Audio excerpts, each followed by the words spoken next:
You know Aquaman. In the movies, Jason Momoa. In the comics, the noble king of the seas, a hero who balances two worlds. That character was inspired by Poseidon. The difference is that Poseidon was nothing like that. He was the most vengeful god of Olympus, one who punished innocents for crimes they didn't commit, who destroyed entire kingdoms simply because someone defied him.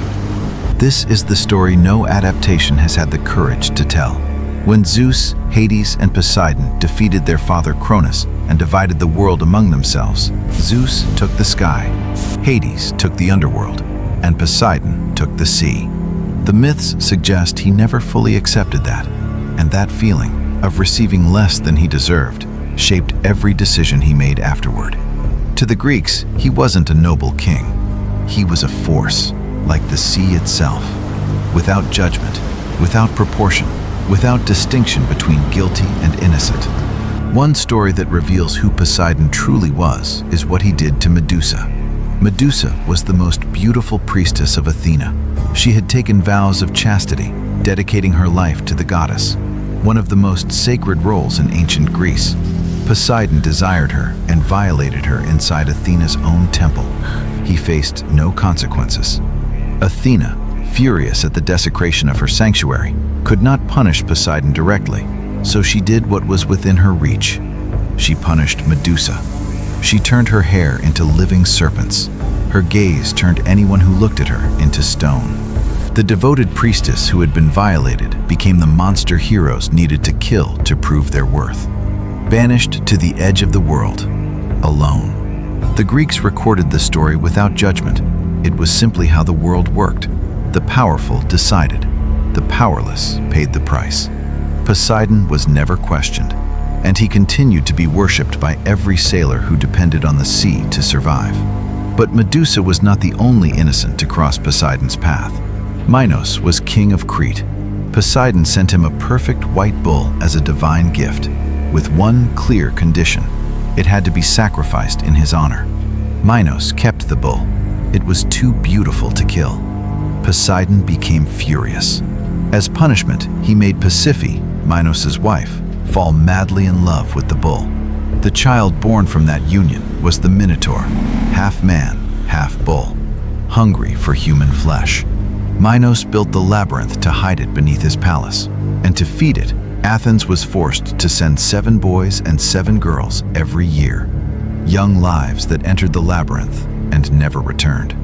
It wasn't justice, it was a demonstration of what happened when someone broke a deal with him. Poseidon was never satisfied.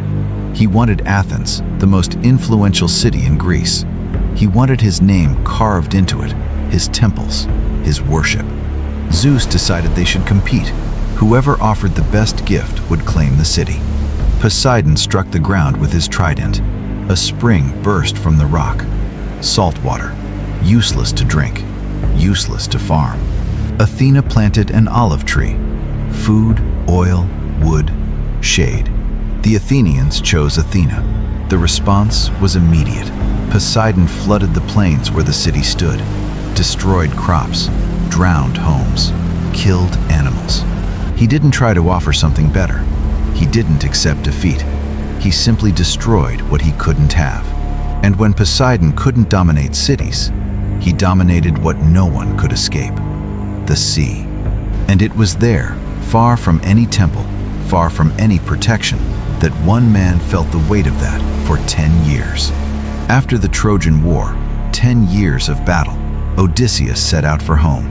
On the way, he and his men reached the island of the Cyclops Polyphemus, Poseidon's son. Polyphemus imprisoned them in a cave and began devouring his companions one by one. Odysseus blinded him to escape, the only possible way out. Poseidon didn't investigate the context. For 10 years, he sent storms, destroyed ships, drowned men, and blocked every path home. A journey that should have taken weeks took 10 years. But here's what the Greeks understood that no modern adaptation truly shows. Poseidon wasn't evil, he was powerful. And power without limits doesn't create monsters.